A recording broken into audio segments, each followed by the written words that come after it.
Assalamualaikum warahmatullahi wabarakatuh. Bapak, Ibu, saudara-saudara sebangsa setanah air, pagi tadi saya telah memimpin rapat terbatas secara virtual tentang Undang-Undang Cipta Kerja bersama jajaran pemerintah dan para gubernur. Dalam undang-undang tersebut terdapat 11 klaster yang secara umum bertujuan untuk melakukan reformasi struktural dan mempercepat transformasi ekonomi. Adapun klaster tersebut adalah urusan penyederhanaan perizinan, urusan persyaratan investasi, urusan ketenagakerjaan, urusan pengadaan lahan, urusan kemudahan berusaha, urusan dukungan riset dan inovasi, urusan administrasi pemerintahan, urusan pengenaan sanksi, urusan kemudahan pemberdayaan dan perlindungan UMKM, urusan investasi dan proyek pemerintah, serta urusan kawasan ekonomi. Dalam rapat terbatas tersebut, saya tegaskan mengapa kita membutuhkan Undang-Undang Cipta Kerja. Pertama, setiap tahun ada sekitar 2,9 juta penduduk usia kerja baru, anak muda yang masuk ke pasar kerja, sehingga kebutuhan atas lapangan kerja baru sangat-sangat mendesak. Apalagi di tengah pandemi, terdapat kurang lebih 6,9 juta pengangguran dan 3,5 juta pekerja terdampak pandemi COVID-19. Dan sebanyak 87% dari total penduduk bekerja memiliki tingkat pendidikan setingkat SMA ke bawah, di mana 39% berpendidikan sekolah dasar. Sehingga perlu mendorong penciptaan lapangan kerja baru, khususnya di sektor padat karya. Jadi, Undang-Undang Cipta Kerja bertujuan untuk menyediakan lapangan kerja sebanyak-banyaknya bagi para pencari kerja serta para pengangguran. Kedua, dengan Undang-Undang Cipta Kerja akan memudahkan masyarakat, khususnya usaha mikro kecil, untuk membuka usaha baru. Regulasi yang tumpang tindih dan prosedur yang rumit dipangkas. Perizinan usaha untuk usaha mikro kecil (UMK) tidak diperlukan lagi, hanya pendaftaran saja. Sangat simpel. Pembentukan PT atau perseroan terbatas juga dipermudah. Tidak ada lagi pembatasan modal minimum. Pembentukan koperasi juga dipermudah. Jumlahnya hanya 9 orang saja. Koperasi sudah bisa dibentuk.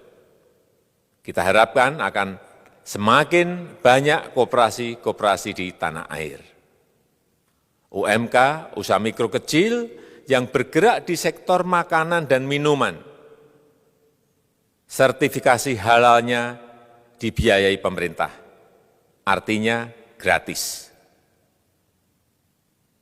Izin kapal nelayan penangkap ikan misalnya, hanya ke unit kerja Kementerian KKP saja. Kalau sebelumnya harus mengajukan ke Kementerian KKP, Kementerian Perhubungan, dan instansi-instansi yang lain. Sekarang ini cukup dari unit di Kementerian KKP saja. Ketiga, Undang-Undang Cipta Kerja ini akan mendukung upaya pencegahan dan pemberantasan korupsi.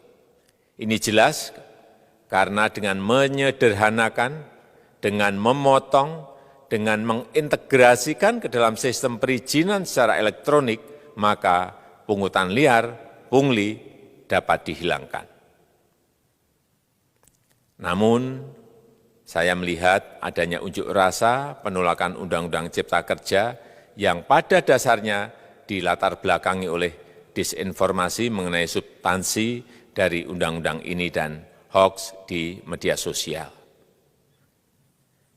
Saya ambil contoh, ada informasi yang menyebut tentang penghapusan UMP, upah minimum provinsi, UMK, upah minimum kota kabupaten, UMSP, upah minimum sektoral provinsi. Hal ini tidak benar, karena faktanya upah minimum regional, UMR, tetap ada. Ada juga yang menyebutkan bahwa upah minimum dihitung per jam. Ini juga tidak benar. Tidak ada perubahan dengan sistem yang sekarang. Upah bisa dihitung berdasarkan waktu dan berdasarkan hasil. Kemudian adanya kabar yang menyebutkan bahwa semua cuti sakit, cuti kawinan, cuti khitanan, cuti baptis, cuti kematian, cuti melahirkan, dihapuskan. Dan tidak ada kompensasinya. Saya tegaskan juga ini tidak benar. Hak cuti tetap ada dan dijamin. Kemudian apakah perusahaan bisa mem-PHK kapanpun secara sepihak? Ini juga tidak benar. Yang benar, perusahaan tidak bisa me-PHK secara sepihak. Kemudian juga pertanyaan mengenai benarkah jaminan sosial dan kesejahteraan lainnya hilang. Yang benar, jaminan sosial tetap ada. Yang juga sering diberitakan tidak benar adalah mengenai dihapusnya AMDAL, analisis mengenai dampak lingkungan. Itu juga tidak benar. AMDAL tetap ada. Bagi industri besar harus studi AMDAL yang ketat. Tetapi bagi UMKM lebih ditekankan pada pendampingan dan pengawasan. Ada juga berita mengenai Undang-Undang Cipta Kerja ini mendorong komersialisasi pendidikan. Ini juga tidak benar. Karena yang diatur hanyalah pendidikan formal di kawasan ekonomi khusus, di KEK. Sedangkan perizinan pendidikan tidak diatur di dalam Undang-Undang Cipta Kerja ini. Apalagi perizinan untuk pendidikan di pondok pesantren. Itu tidak diatur sama sekali dalam Undang-Undang Cipta Kerja ini. Dan aturannya yang selama ini ada tetap berlaku. Kemudian diberitakan bahwa keberadaan bank tanah. Bank tanah ini diperlukan untuk menjamin kepentingan umum, kepentingan sosial, kepentingan pembangunan nasional, pemerataan ekonomi, dan konsolidasi lahan serta reforma agraria. Ini sangat penting untuk menjamin akses masyarakat terhadap kepemilikan tanah, kepemilikan lahan, dan kita selama ini tidak memiliki bank tanah. Saya tegaskan juga bahwa Undang-Undang Cipta Kerja ini tidak melakukan resentralisasi kewenangan dari pemerintah daerah ke pemerintah pusat. Tidak ada.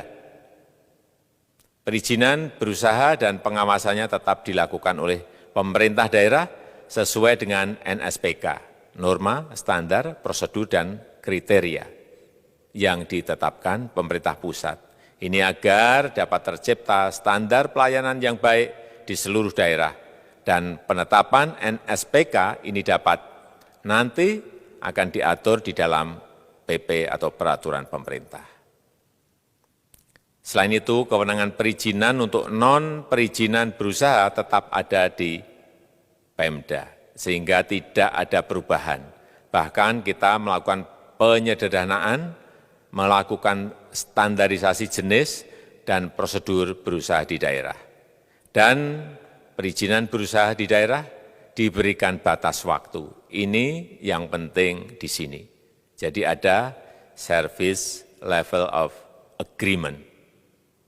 Permohonan perizinan dianggap disetujui bila batas waktu telah terlewati.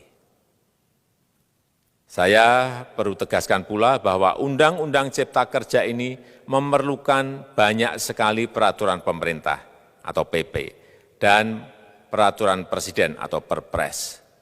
Jadi setelah ini akan muncul PP dan Perpres yang akan kita selesaikan paling lambat 3 bulan setelah diundangkan. Kita pemerintah membuka dan mengundang masukan-masukan dari masyarakat dan masih terbuka usulan-usulan dan masukan dari daerah-daerah.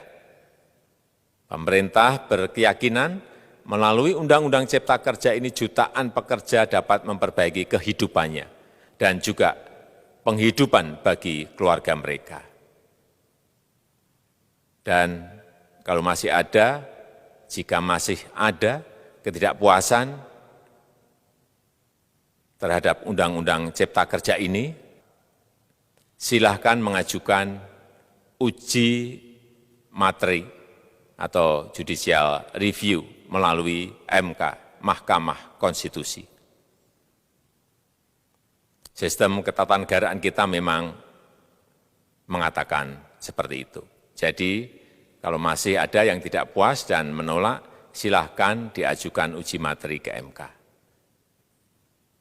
Saya rasa itu yang bisa saya sampaikan pada kesempatan yang baik ini. Terima kasih. Wassalamualaikum warahmatullahi wabarakatuh.